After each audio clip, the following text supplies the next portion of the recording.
Good evening and welcome. I'm Kelli Richards, CEO of the All Access Group and your host for All Access Radio. I've spent over 20 years forging innovative alliances between tech geniuses and rock stars and driving the convergence of Silicon Valley, Hollywood, and Madison Avenue through disruptive technologies and emerging business models. Our guest this evening is Jeff Price, CEO and co-founder of TuneCore, an online distribution service for music. Jeff co-founded the New York-based independent record label Spin Art Records, and for the past 15 years, he's been its general manager and president. Spin Art has distributed over 180 releases since its inception, including artists such as Frank Black, the Pixies, Apollo Sunshine, John Doe, Vic Chestnut, Echo and the Bunnymen, and many, many more. Since 2004, Jeff has contributed to the founding charter and organization of the American Association of Independent Music, or AIM, a non-profit, non-governmental trade organization representing the interests of its independent label members. He also works with emusic.com, and we'll talk about that shortly. Welcome to the show, Jeff. Thank you very much for having me. It's our pleasure. So, Jeff, for starters, would you share with our listeners how you got involved in the music industry to begin with? Oh, sure. It's because my teaching job fell through. I was a sociology major at Franklin and Marshall College in lovely Lancaster, Pennsylvania. And post-graduation, trying to figure out what to do with my life. And, of course, with a sociology degree, you're very well suited for waiting tables, as I discovered. And my high school friend, Joel, wanted to release a CD, and this was 1990. And I asked if I could help him. And he said yes. And thus, Spin Art Records, our record label, was born. And the concept behind our very first release was to take all these bands that Joel and I collected on vinyl 7-inch singles and put them on this format called CD, which is now going to the wayside. But back in the old days, most of this music had never been released on CD before. And we released that, and for the next 17 years of my life, I was able to co-run and operate a record label and just really enjoyed myself. That is fantastic. I don't think a lot of people, even in our little world, because we buzz around in the same digital music space, know that history. That's pretty interesting.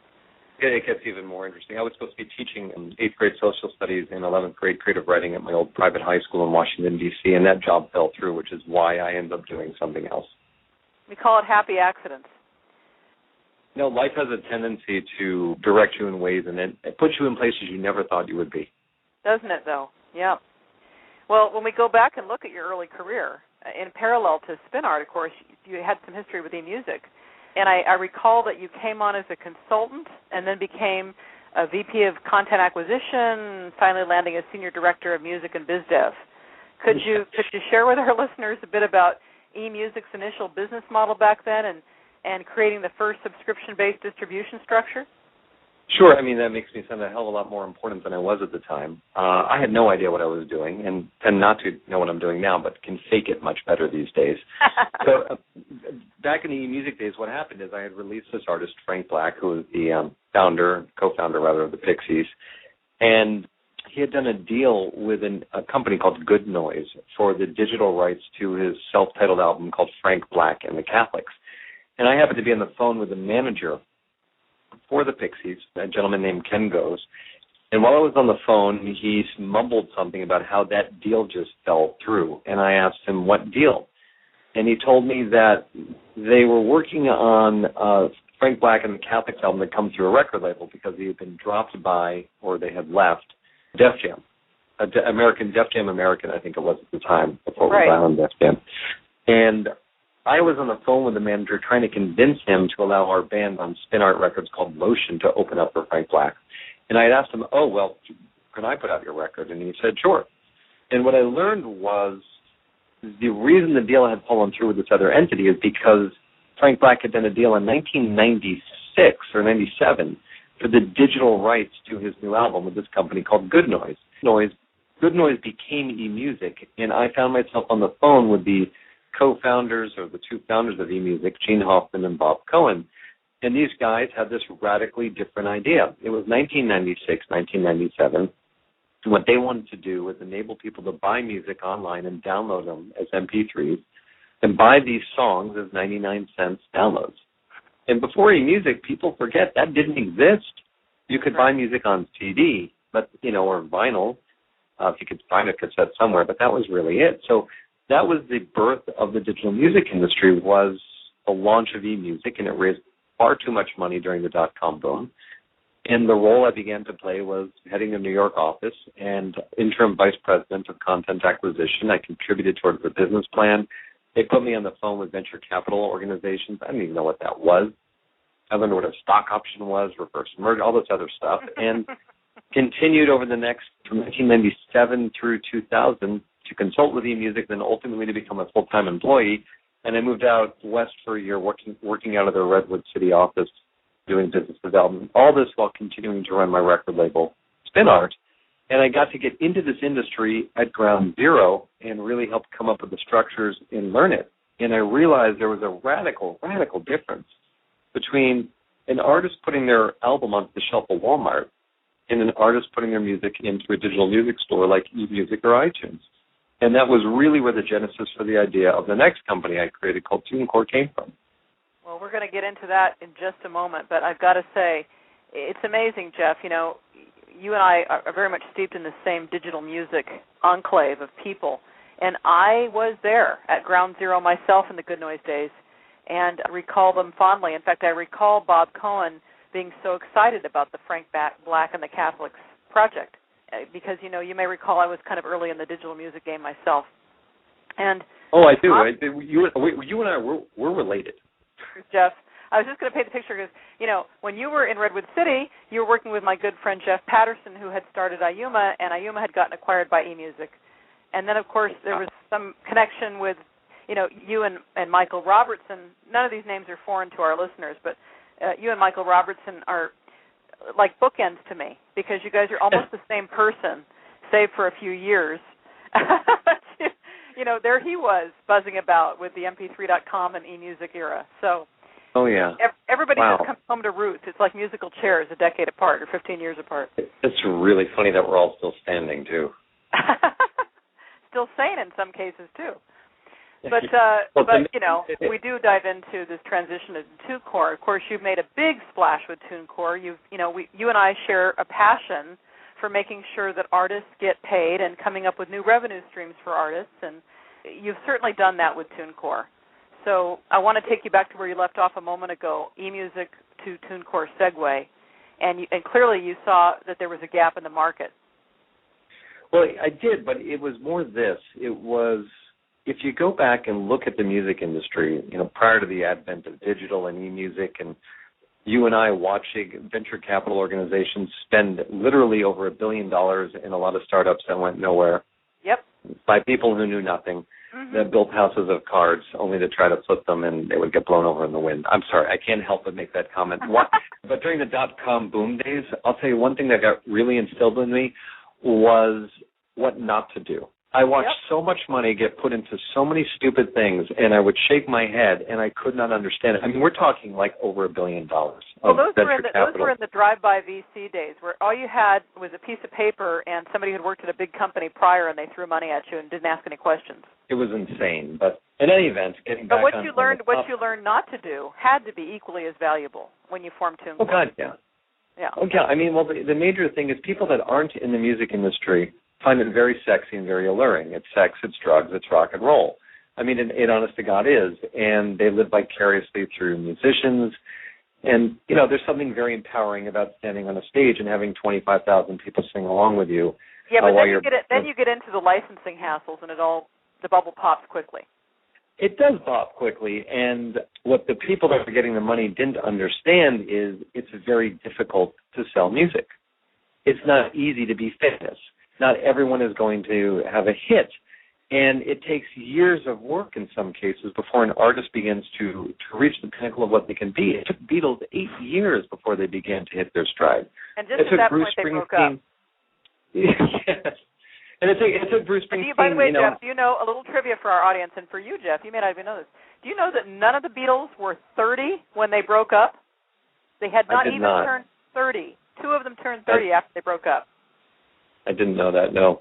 That's insane. and people seem to forget that being a musician is a difficult career.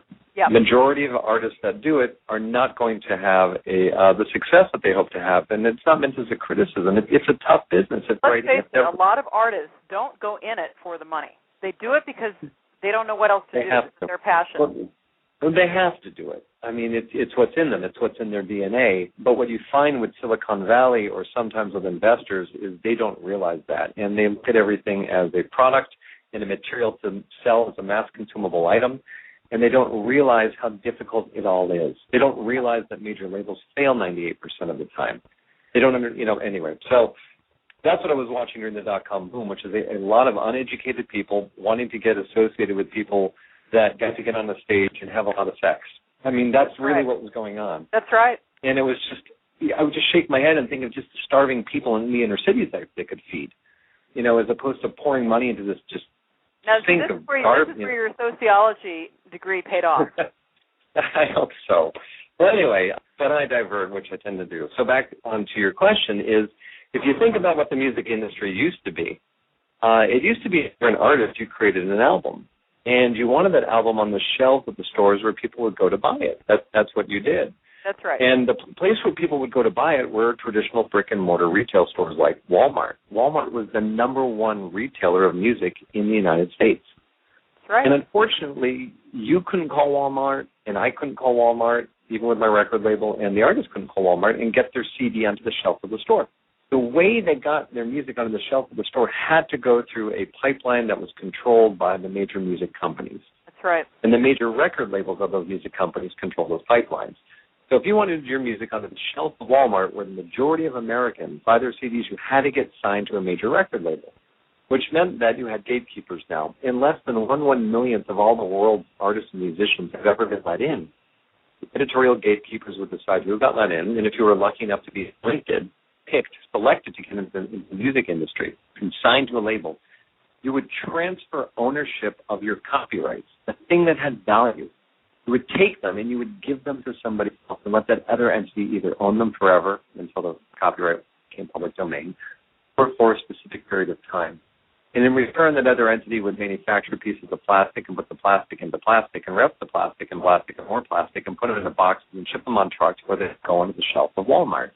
And it would sell for $17.98. And when it sold, you as the band would make no money because you had not recouped the advance that was given by the record label to record the thing that you had to send ownership back to them if you recouped. And that was the music industry. That's right. And that's it. And the worst of it is the artists didn't really understand what they were signing away. They didn't get that to give away their publishing was their retirement. Yeah, and I'll take it a step worse. They didn't understand, but their lawyers did, but thought it was okay. Yeah. I remember this time where when we first launched Spin Art Records, and we were doing a deal with an artist, and I wasn't educated. I didn't understand the way things work. And the attorney on behalf of the artist had no problem granting Spin Art Records, my dinky little independent record, worldwide rights to recordings. Wow. It was just, that's how it was done. Right? And it was only after I became educated that I didn't want to do those deals anymore. But that's just kind of, it was fascinating. Thing is that the music industry does not need to demand ownership of copyrights in order to provide access to distribution. But because it controlled the power so tightly and controlled those pipelines, it got drunk with power. Well, there was only a one linear way that it worked for 50 years, Jeff, and they were the people that reaped the majority of the profit, so why would they change it? It's true. But the point is, and I agree with you, and the point is that I wanted to make is they didn't have to do that. They chose to do that. Yeah, I'm with you. And any time you create a model that is predicated on hoping that your power does not get usurped or that there isn't a way to be disintermediated, and you're like, screw you, this is all you got, so I'm going to get away with what I can. It's a dangerous business model because one day you will be disintermediated, and when you do, if you have not provided an equitable, exchange for your services, you're going to get screwed. Well, I don't know if you know this, but round about the mid-'90s, when I was still running music at Apple, I launched a company with Todd Rundgren, which is where I was buzzing around with the Good Noise guys and Michael Roberts and everybody else. And our goal was simply to educate established artists that there was another way, that they didn't need to be signed to a label. They already had a brand and a following, and they could take that brand go direct to their fans. And basically it was a genesis of 360, but with an artist controlling their own rights, going direct. And the problem was they didn't get it. They didn't get it. It was too early for them. The artist couldn't see that they could let go of the rope. And then I'm following the trail that you blazed, and I mean that. You were doing it before I was even aware of it. And so what happened with TuneCore is, that was the old pipeline, the old way that we just described. There was only one way to do it, and you had to give up rights and revenue and so forth, and you didn't even understand what the hell you were giving up. So along comes the digital music industry, eMusic, iTunes Napster. Eventually. Oh, Napster. Yeah, that it also changed the world very quickly. And with the advent of digital, the barriers to entry to get your music on the shelf of the people who went to buy it, iTunes, was very different than getting your music onto the shelf of Walmart. And so what I wanted to do was change the music industry. We created a company, a website, where anyone that created music could go. Be no more gatekeeper. Anybody that created music could go and have their music available in the stores where people went to buy it. And iTunes was bigger than Walmart ever was, and it's global. And Amazon's bigger than Walmart ever was, and it's global, and so forth and so on. Except now, in order to gain access to that distribution, you keep your copyrights. You don't assign them to me. That's and when right. your music sells, you get all the money from the sale of the music.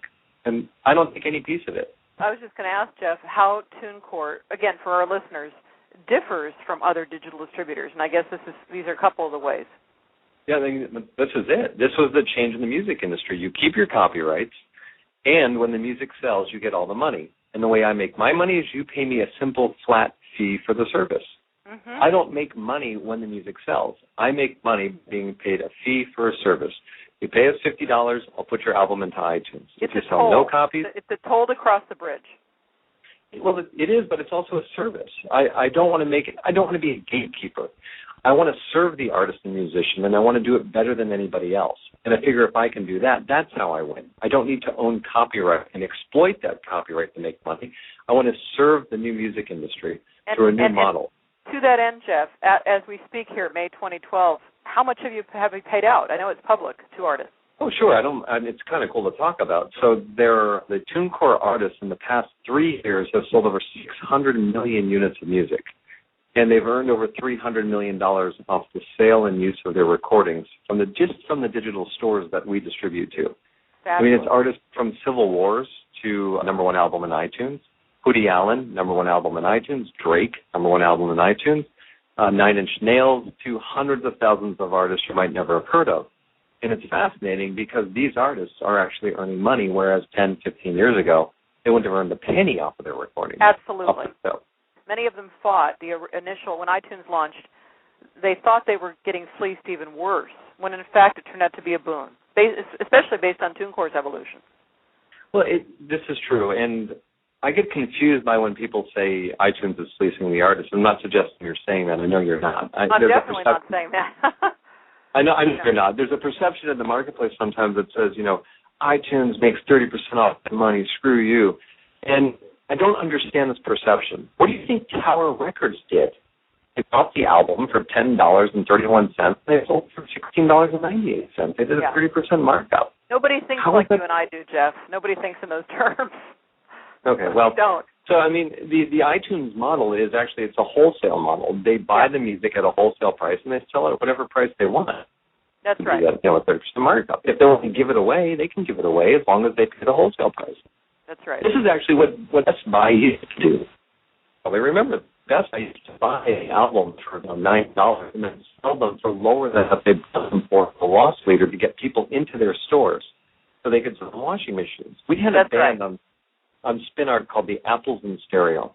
And we had this album that we released called Fun Trick Noisemaker, and it began to take off. That's a relative term, by the way. And I remember that retail stores, people would walk into Best Buy and buy the album from Best Buy because it was cheaper to buy it from Best Buy than it was to buy it from the distributor distributing the copy of the album that we released. They would buy it for like $9 at Best Buy versus $10 from our distributor. Even though Best Buy bought it for $10 from our distributor, they would sell it for $1 loss. So the point is, iTunes, Amazon, etc., sell the music for whatever they want. You can't force them. That's price fixing. But they have to pay at the wholesale rate. But once again, I've diverted. Not at all. No. One question that we're talking about physical CDs in this, and I really want to get your take on this. I predicted the demise of physical CDs. I mean, I can't believe it's not gone yet. I said it was going to be gone maybe 7 years ago.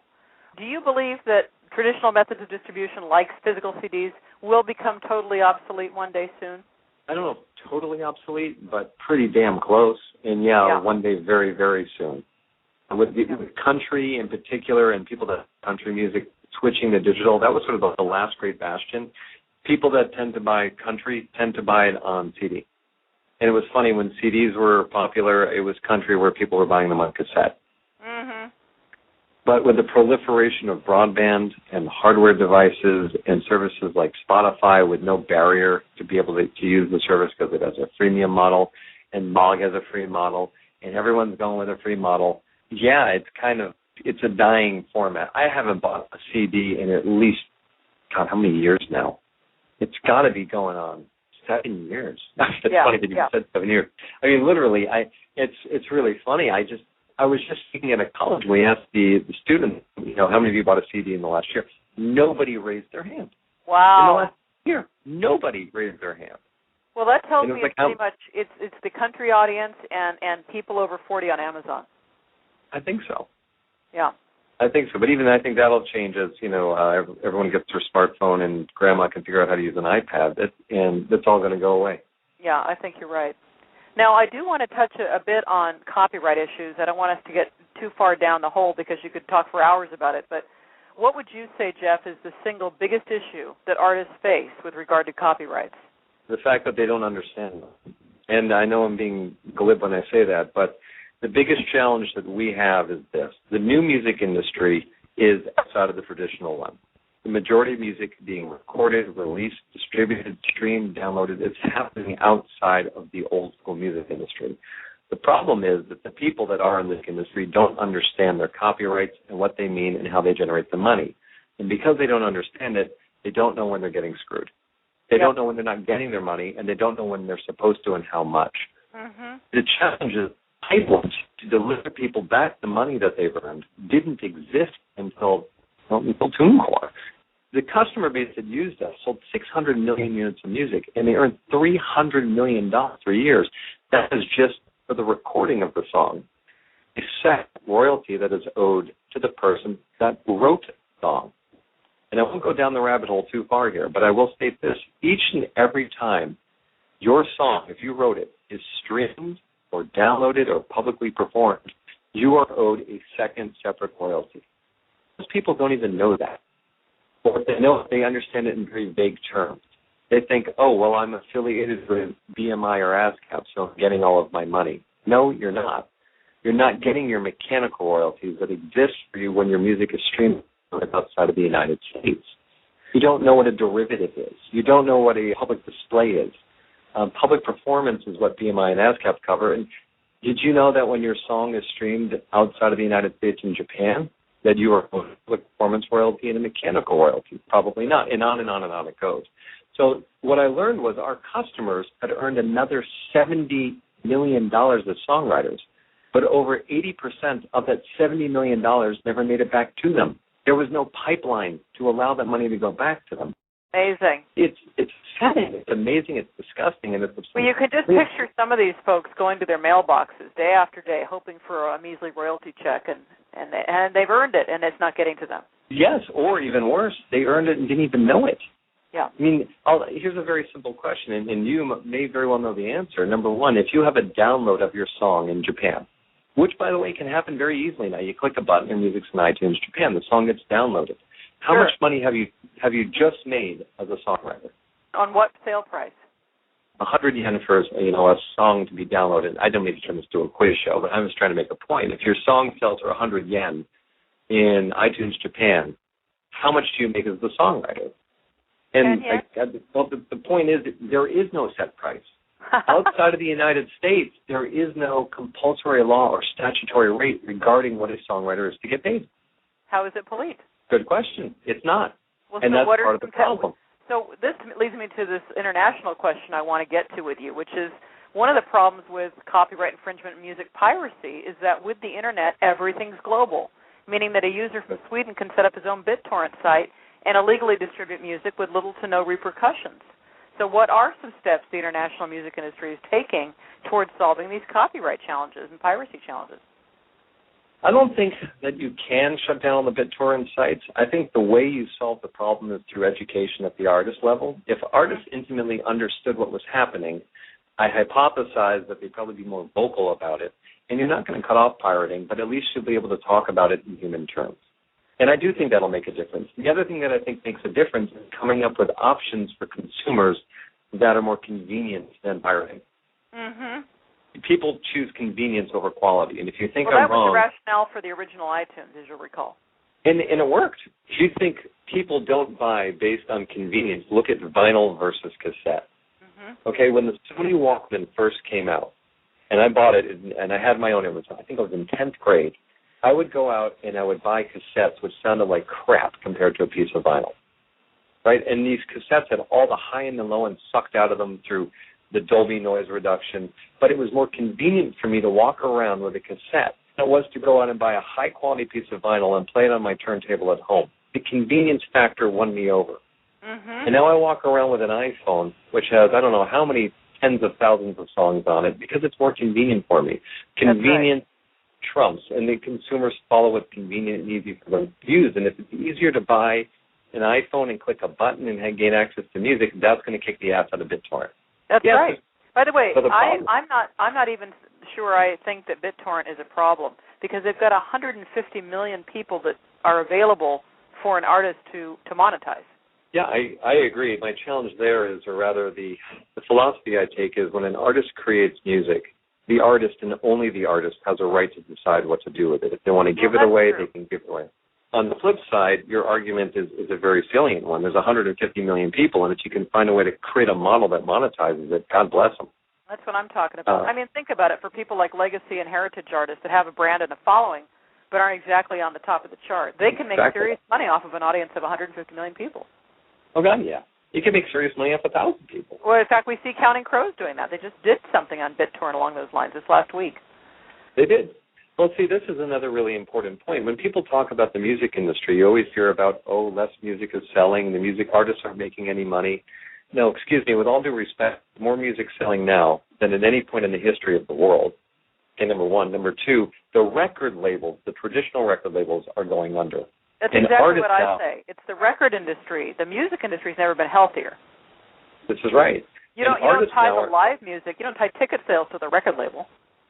Yep, and the other thing that people forget is, in that old industry, 1/1,000,000th of artists were let in, and of the 1/1,000,000th that were let in, 98% of them failed financially, and of the 2% that succeeded, less than half of the 2% ever recouped the advance to make a frickin' band royalty.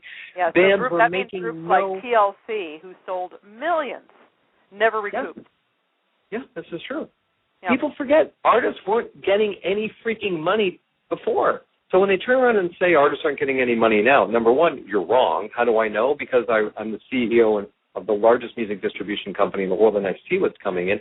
And number two, what fantasy world did you live in where artists were making piles of cash? There was like U2, and that was kind of it. You had a couple of artists that made a lot of money off of their touring or gig or merch. That's what prompted Prince to turn his name into a symbol in protest, because of what was happening. And he promptly re-recorded all of his masters, and when he was done, he took his name back. This is true. Because he'd taken his rights back. Good point. And he'd made his statement. This goes on. Now, Jeff, the policies of the RIAA and the government have impacted every aspect of the music industry, from the listener to the artist to the labels and the distributors, everybody in the ecosystem. What policies would you say have had the greatest impact, for better or worse, on TuneCore when it comes to the government and the lobbying agencies? What policies have had the biggest impact? I guess the DMCA, the Digital Millennium Copyright Act. If the DMCA did not have that safe harbor provision in it, and, for example, the SOPA or PIPA provisions that the RIAA was lobbying for were passed, it's quite possible TuneCore would have never existed. Yep. Because all that would have needed to happen, someone could have come to our site, claimed that they represented the master recording, have those master recordings distributed, and somebody else could show up and go, wait a second, if they doing infringement. Under the SOPA Act, which was meant to tighten the DMCA, TuneCore could have been shut down by a false claim. Right. which would mean that a whole new music industry that's emerged would have been shut down and wouldn't have had access. And the incremental revenue streams that have accrued to the artist. Yeah, and the loss of market share that the labels have incurred. The RIAA needs to learn that it needs to shut up a little bit more. It no longer represents the voice of the music industry. It represents an important part of what it was, but every day it's diminishing less and less as to what it represents. It's no longer what it was. The majority of music is not being distributed by its members. It's being distributed outside of its members, and it drives me crazy when they go into Capitol Hill and they lobby as if they're speaking for everyone. What's good for them isn't always what's good for everybody else. Sometimes it is, but it isn't always. That's an important point because you're very active in AIM, and the RIAA and AIM are both special interest groups. How do they differ, and how are they similar? Well, I helped to found AIM, but I'm no longer a member of it because I found it doesn't serve the interests of the new industry. Aha, okay. To me, AIM is the counterpart to the RIAA, and a very important counterpart. It believes in parity. It believes that when music is sold, it shouldn't matter if it comes out on an independent label or a major record label, it has the same value. If Jay-Z uses TuneCore, which he does, and Jay-Z goes through Interscope, which he might, the value of the recordings and of the songs are the same. He shouldn't be penalized because he comes through me versus somebody else. Right? And the challenge I had with A2IN, which I still support, by the way, is the definition of what is a label. To me, my customers are the label, and they need to be treated with the same respect as any other label, that they have the same value, and that has to be extended across the board. There's no such thing as artists and independent artists anymore, major label artists and independent artists anymore. Now there's just artists across the board, and there needs to be parity. That's kind of what I believe, and AIM should be extending that parity to include an artist as label. Mm-hmm. That makes a lot of sense. Well, what I didn't pick up on is you asked me about this global administration issue in regards to songwriters. Yep. And I wanted to go back to that because I wanted to remind people that 80% of the $70 million never made it back to our customers. And I wanted to figure out why, and that sent me on a 2-year journey of understanding something called music publishing. Mm-hmm. And really what that means is that music publishing is it's a word that has no basis in law. The bottom line is this. When you create a song, you get 6 legal copyrights. And from each one of those 6 legal copyrights, you make money. And that money needs to be paid to the person that controls the copyright. The problem was there was no way for the money to get from iTunes or Amazon or Spotify or Deezer or Cincy or pick your store back to Joe Smith, who lives in Boise, Idaho. Mm-hmm. If Joe Smith's song was downloaded or streamed, let's say, in Germany, how does the money make it back to Joe Smith in Boise, Idaho? There was a pipeline. So what was happening is the digital music services were paying the money or trying to get the rights grants that they needed from the old school intermediaries, these things called collection agencies or public performance organizations. And these public performance organizations have a weird amalgamation of letters. The one in Germany is called GEMA. Well, GEMA does not represent Joe Smith, who's sitting in Boise, Idaho. That's right. So how the hell can GEMA give a digital music service a license to Joe Smith's songs? It can't. Mm-hmm. And how can a digital music service pay GEMA on behalf of Joe Smith? It can't. But that's what was happening because there was no other pipeline. So what I did is I created the pipeline. I went to the digital music stores, and I said, pay me the money that's owed to the songwriters, and I'll give it back to them. Right. And it sounds very simple. Everyone told me we couldn't do it. It doesn't scale. It doesn't work. There's law. I'm like, that doesn't make any sense. Yeah. When a song is streamed on Spotify, they already pay me the money owed to the person that owns the recording of the song. Why don't they just give me the money that's owed to the person that wrote the song? I'll just give it back to them. I got to say, one of the things I love about you in our space is, and by the way, you share this with Bob Lefsetz. I don't know if you're a fan of his or not, and even Michael Robertson. All of you are very outspoken, and you speak up for the right reasons. A lot of people don't speak up, and you just, how would we ever change things if there weren't people like you that took a stand? So I for one, really applaud that. Well, I really appreciate that, but I don't feel like I should be applauded for that. I don't understand why other people don't state the obvious. You know why? Because they have agendas or political associations, and they are afraid for their livelihood that they can't speak up. True. Okay. Point taken, but it's still sometimes I'll get stunned and surprised by the fact that I'm the one who raises my hand. I mean, how difficult is it to give back the money that they've earned? It's not that difficult. I mean, it's difficult, but it's not that difficult. In the digital age, everything should be transparent. If somebody isn't telling you something, Yeah. They're writing something.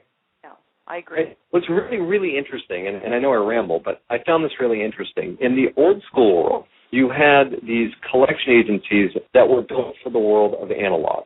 Mm-hmm. And they would audit. They wanted to audit what was going on.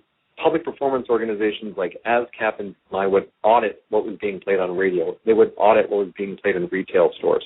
And they did it in a very clunky way because there was no other way to do it until digital came up and BDS came up and some other tracking devices. But they literally, for those of you who are listening, BMI ASCAP, as an example, would literally have people that would take cassettes and put them into tape recorders and record snippets of what was being broadcast on the radio from different stations around the country.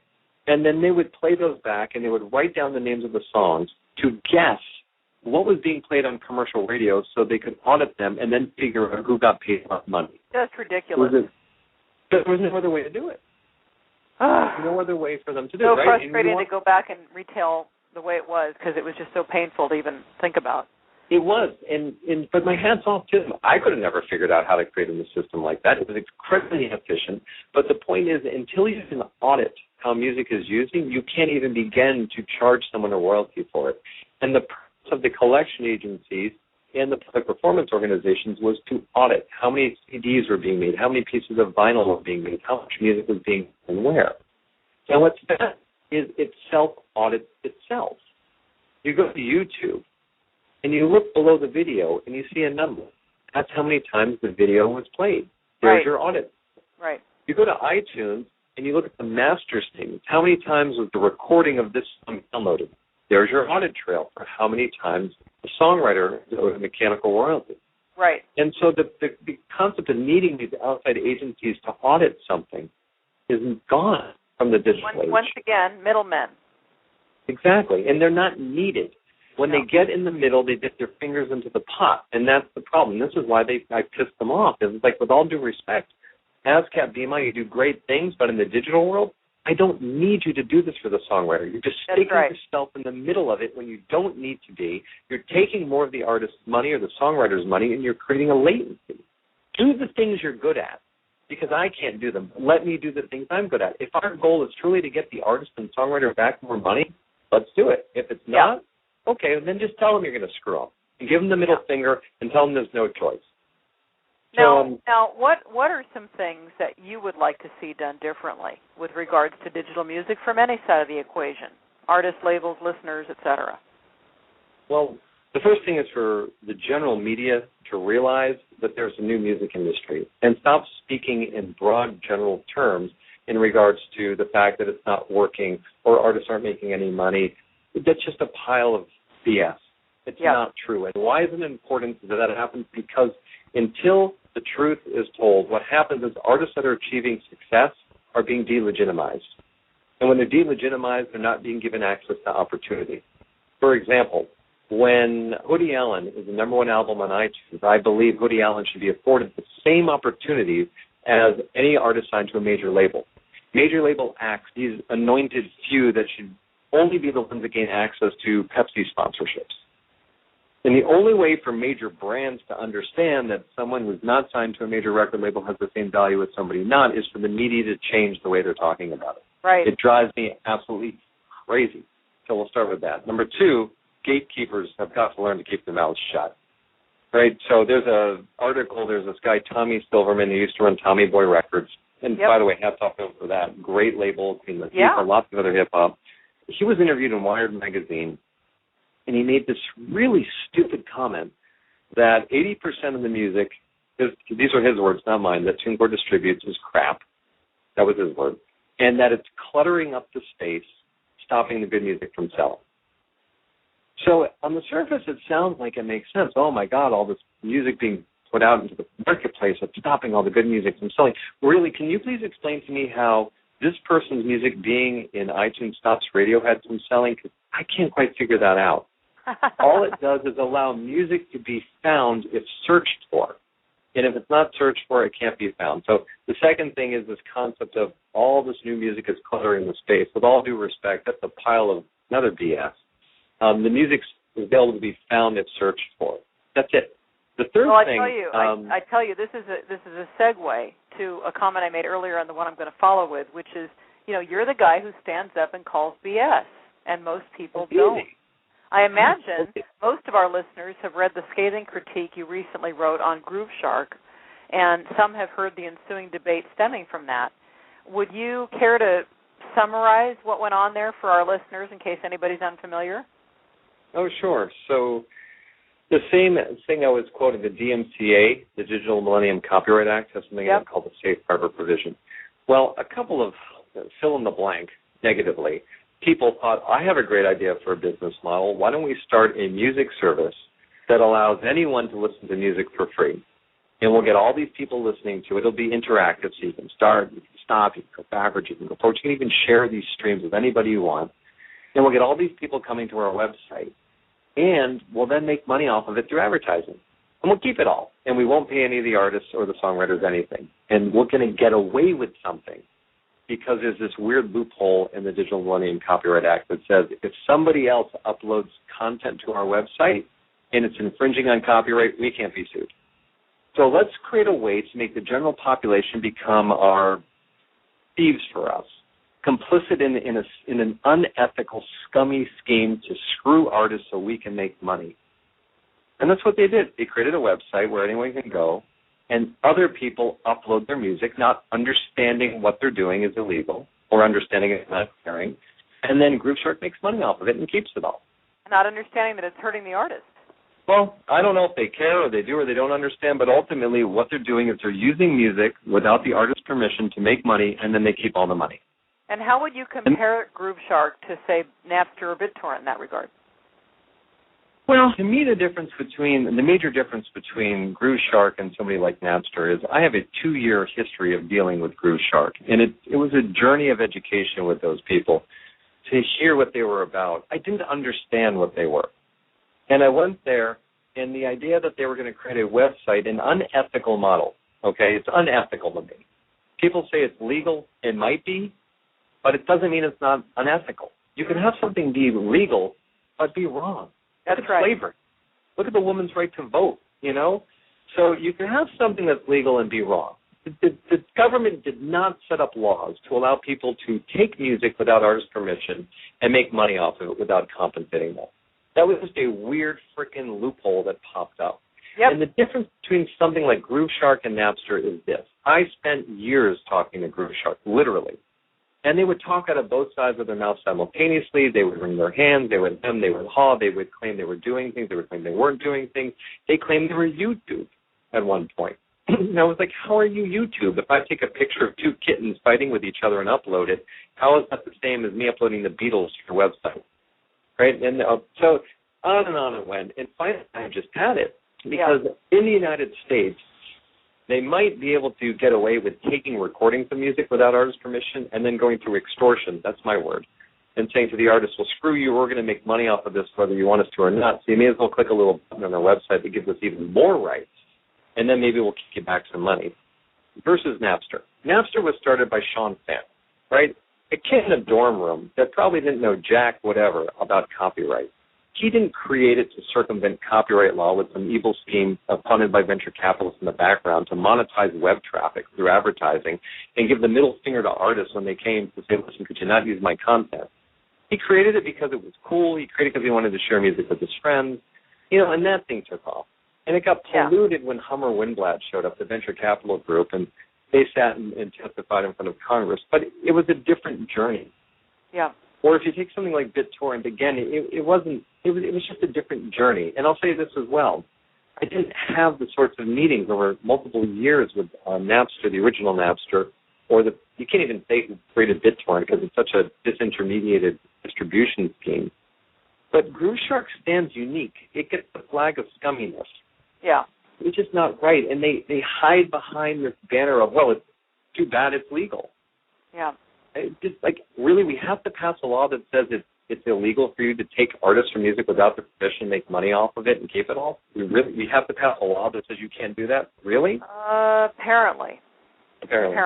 Well, even YouTube didn't start like that. YouTube was started by a couple of guys that wanted to share their videos with their friends. Yeah. Is it abused in the same way? Does it infringe on copyright? Yes, it does. But when I sit down and I talk to YouTube, I have a very different type of conversation than I had with the people at GrooveShark. Yeah. Yeah. YouTube says, you're right, let's find a way to pay you. GrooveShark says, okay, we're going to pay you. No, we're not going to pay you. Well, we're going to pay you through this system. Now we're not going to pay you. Well, now we're only going to pay you if you give us even more rights than we want to give you. Now we have a compulsory license. Now we don't have a compulsory license. Yes, and they just bounce wherever they can in order to squeeze through to make whatever money they can at the expense of anybody. Yeah. That's my opinion. No, I hear you. And I think it's an opinion that's not only is it well informed, I mean, my gosh, you've been living it for the last couple of years. Very few people have that kind of insight. You know, it's not fair. It's just not fair to an artist. I couldn't agree more from everything I understand about it. But now, looking forward, you've done so much with TuneCore in the past few years. Where do you see yourself and TuneCore, say, a couple of years out, 3 to 5 years out? What's next for you guys? Well, what I really want to do is provide a way to allow any artist to gain access to put their music out into the market and then administer them back all the money that they've made off the rights of it. And that's for the artist. And for the digital music industry, I want to provide them a way to get all the licenses they need and a turnkey, easy, headache-free solution to administer back the money that they have to pay. Sounds good to me. And that's really it. I want to be the transit point. I don't want to own copyright. I want to serve. I want to do it better than anybody else. I want to do it more quickly. I want to have a level of unprecedented transparency, and that's how I think we win. We win not by owning copyright. Incredibly noble. Talk about ethics. That's incredibly noble, and I support you 110%. Well, you know, Jeff, you've been really generous with your time, but before we end, I always like to end on a question I ask all of my guests, and it's a personal question, and that is, what's the project you'd most like to work on that you haven't started? The one thing you'd like to leave behind as your legacy, your personal legacy in the music industry? Maybe it's TuneCore, maybe it's something else. Oh, man, that's an interesting question. I think the thing that I'd like to leave behind is getting, and I know this sounds a little, silly. I want people to be educated. I don't like injustice. I don't like bullies. I don't like thieves. I don't like liars. I don't think the world should operate that way. And if there's anything that I can impact, I'd like to impact people becoming educated in the music space so they can understand what's going on. The worst thing that can happen to the music industry is for the artist to become educated, because the minute they do, the minute that wool gets pulled off of their eyes, they're going to throw up.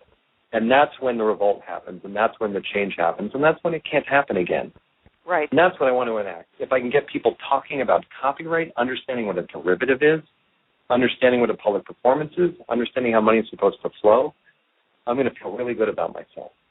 Something tells me you're coming full circle to your original career objective of teaching, because that's a big part of what you do every day. It really is. I love it. I know. It's what makes me tick. I like righting wrongs. Well, I tell you, you're doing a great job, Jeff, and I'm behind you all the way. And I really appreciate you joining us on the show tonight. It's been great fun having you.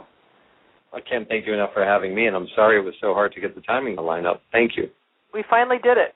So I want to say good night to our listeners. Thank you so much for joining us. And, Jeff, I look forward to seeing you at one of these conferences again soon. Thanks again to my wonderful show producer, Mary Agnes Antonopoulos, who brings it home every week. And we'll wish you all a good night. Thanks so much. Thank you.